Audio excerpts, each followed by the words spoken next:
Hey, and what is up guys, and welcome to today's video. Today I'm gonna show you how I built this super cool nano diorama aquarium. I'm gonna show you step by step exactly how I did it, every technique I used, especially the way I added the plants, because they're not inserted, planted into the soil, they're rather sprinkled on top. I call it the lazy dry start. Gonna be explained in the video, and now without any further ado, let's get started.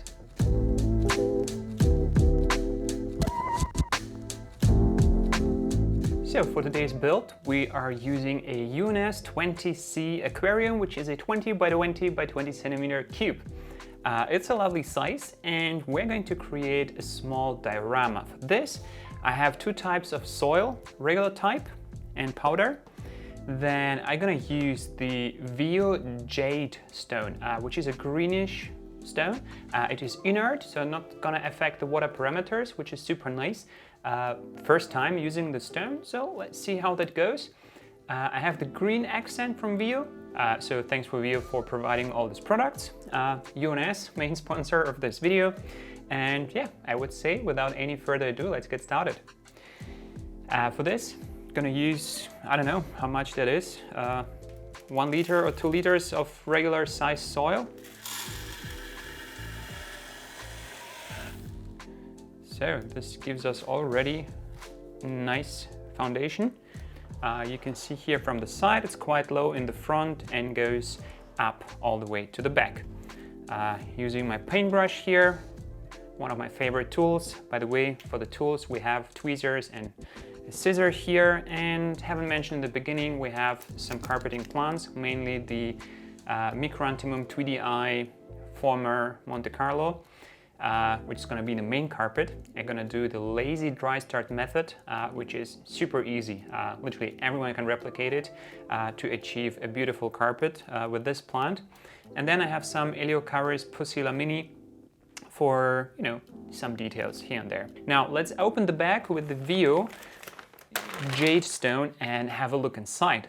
First thing I would like to point out, I wasn't quite sure about those bags in the beginning, but the opportunity to, you know, just open them, look inside, and then reseal them is just genius. Let's take the rocks out, put them on the table so I can see what I'm working with.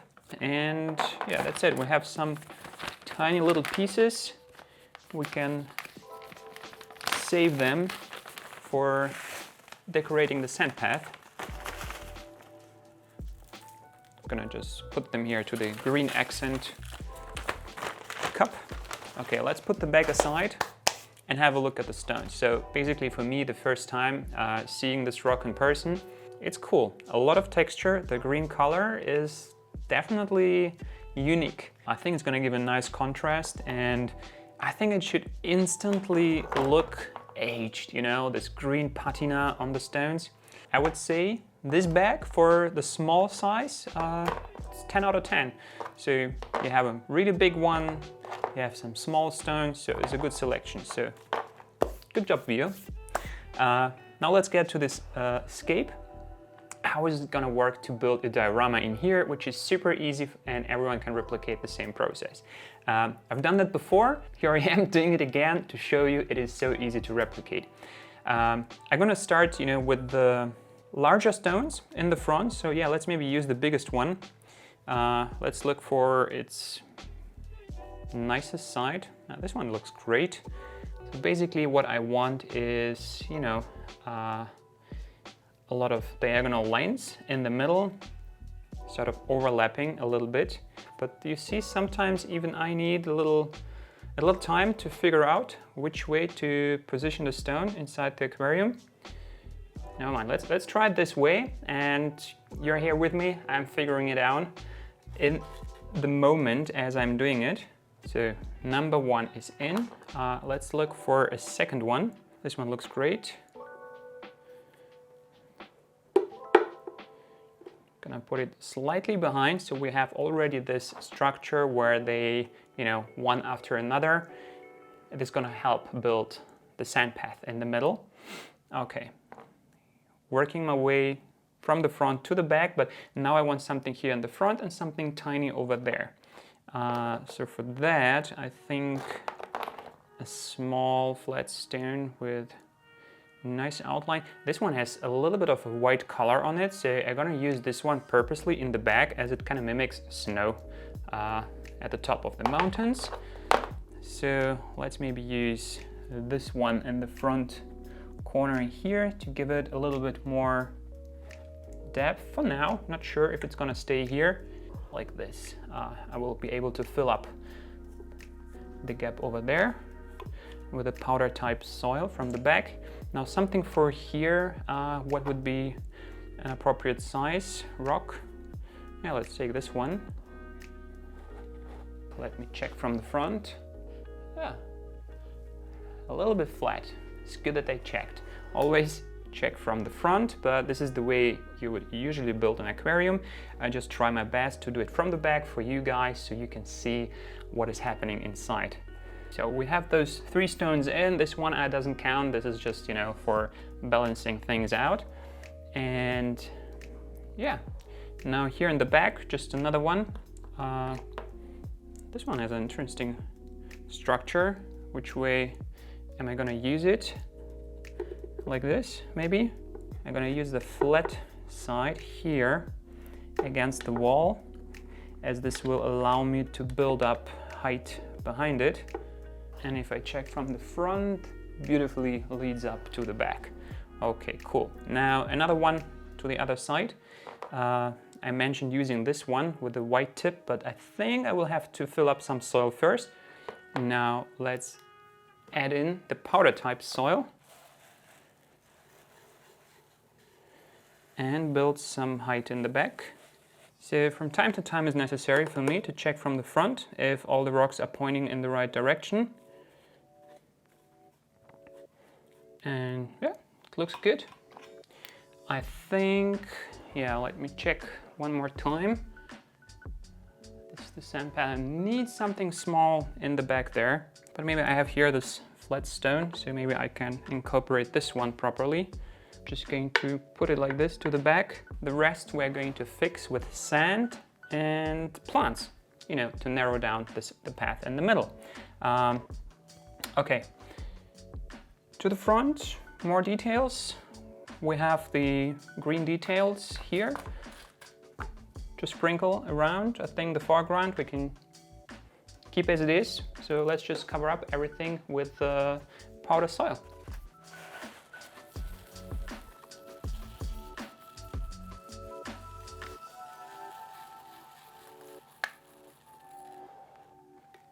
And from the back you can see I'm filling up as well, going really tall, and this slope is really steep. Because we're doing a dry start, I'm not afraid to have soil this steep, because the plants will be able to root before water comes in. Otherwise it would be a little bit tricky. Okay, so this is the basic structure that we have here. Now comes the sand, and on top of the sand will go the green details. Or we can do it the other way around. We can add some of the green details first, you know, and then sprinkle the fine sand on top. Let's go with the sand first. The reason why I like to go with the sand first, because the way the sand falls down is going to show us how the water would flow down. And this, you know, we're mimicking the water with the sand path. So starting here in the back, and you can already see how it kind of falls down and curves.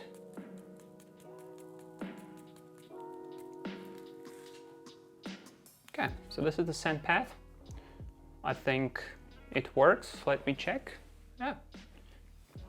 We have some nice curves here, and now we can go for the green details and just add them left and right where we have to create like a tiny little natural border for the cosmetic sand. So with some of these details covering the sand, it even starts to look more natural. So the hardscape is in place. what we want to do now is plant it. And to do it super easy, first of all, to keep the soil in place, I'm going to spray it down. Usually I don't spray the soil wet. I like to plant into dry soil, but I'm not planting. You're gonna see what I'm gonna do. Just need my spray bottle. My gigantic spray bottle. And this is a really cool moment to see the jade stone wet in combination. Kind of moment of reveal if it's going to work out. You know what? We're gonna do the reveal. Turn it around. I'm gonna spray everything wet. Wipe the glass for you. Oh my god, that's beautiful. This is so beautiful. Love the color.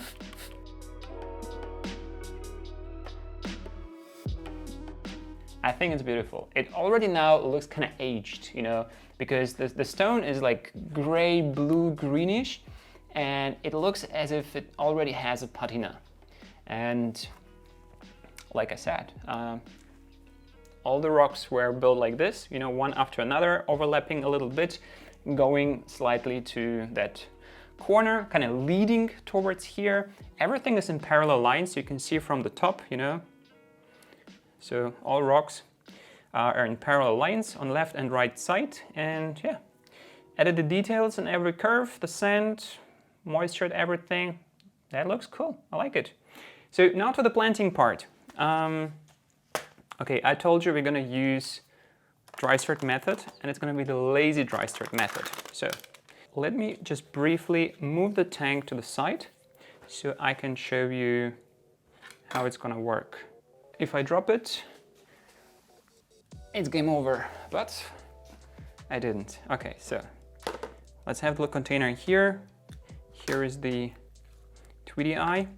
There is some nutrient-rich gel at the bottom. I don't like that. So I'm taking my scissors, and of course I could wash it off, but I just need the tips anyway. Actually, you could use like trimmings from a carpet in one of your submerged aquariums for this method, or potted version, but yeah, I'm happy to work with tissue culture. Anyway, so what I'm doing here, as you can see, so we have the gel down here, and I'm just cutting off all the stems just above this nutrient-rich gel. So I have a lot of individual stems, very short. The bottom part I could use for planting, or I can skip it.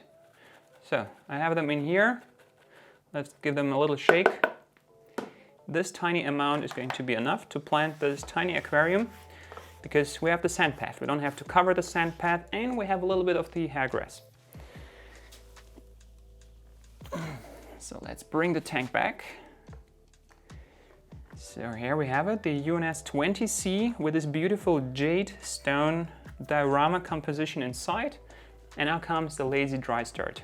I'm just basically sprinkle it like, you know, some spice on your food, you know, like fresh herbs.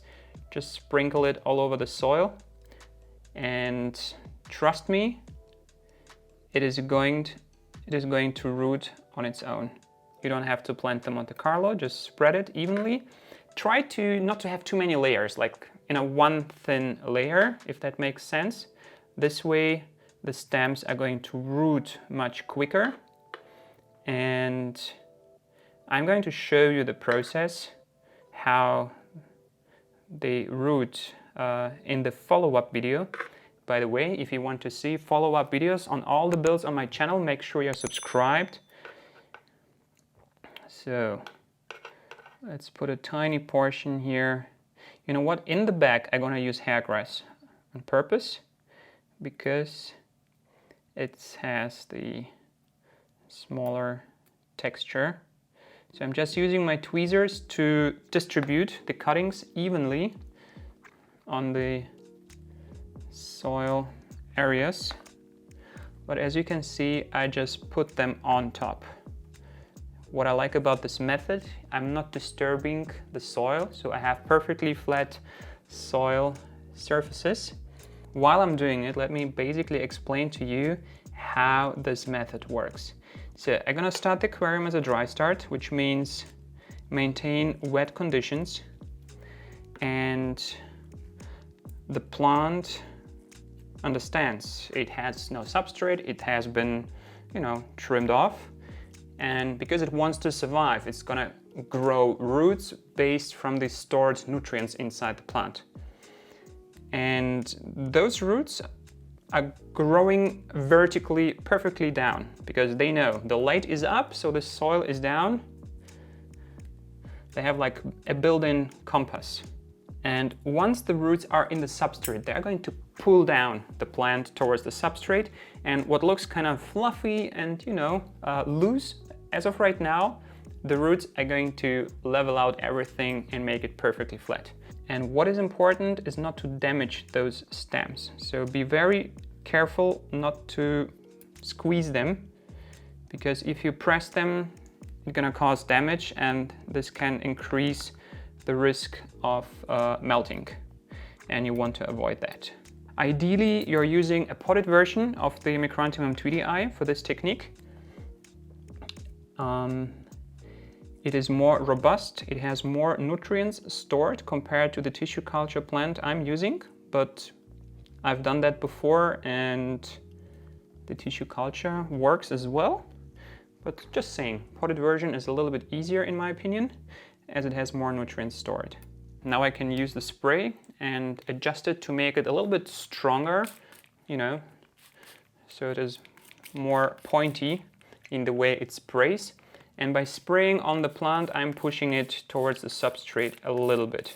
As always, with every dry start, don't fill up your aquarium by spraying. As you can see from the side, the top layer is wet, the bottom is dry. This is how you want it to start off. Over time, the moisture is going to distribute evenly, and then by especially this method, in the beginning, you have to spray daily, maybe even a few times. You have to monitor. You don't want the plants to dry out. They have to constantly stay moist, but don't overspray them. So just a tiny little bit. Okay, here we have the hairgrass, and let me go to the tray, get rid of the runners that we have on the outside. I want the bushy plants from the middle section. You know what, I'm gonna use much smaller tweezers for that. I have my nano tweezers in the tool bag.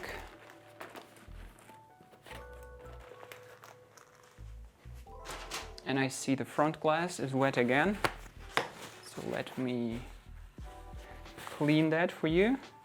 Okay, so I would like to use just a small portion of the hairgrass here in the bag to mimic some kind of, you know, forest vegetation on the far horizon.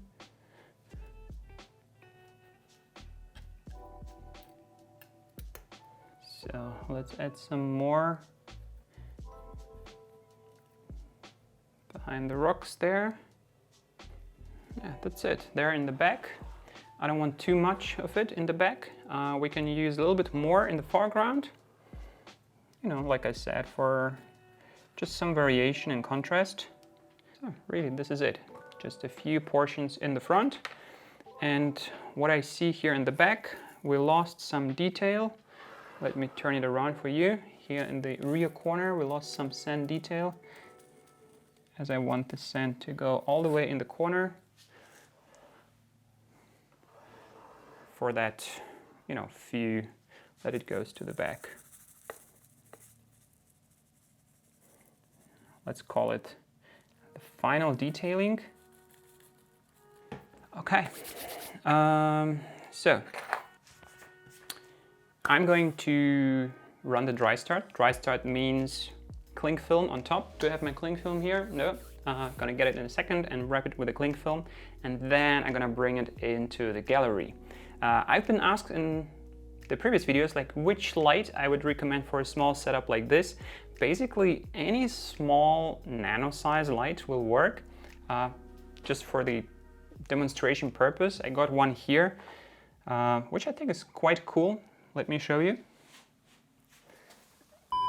Okay guys, my camera just overheated and I had to take a little break. While the camera was cooling down, I equipped the tank with a little light, which is the ONF Mist O LED, which is just perfect for this 20 centimeter cube. I'm going to keep mine in the gallery over here, but for you at home, I think this is maybe just the perfect light for this 20 centimeter cube. It is equipped now. I did a little bit of cleaning, added a few little stones, you know, like specifically with the tweezers here and there, kind of worked out the sand path a little bit more.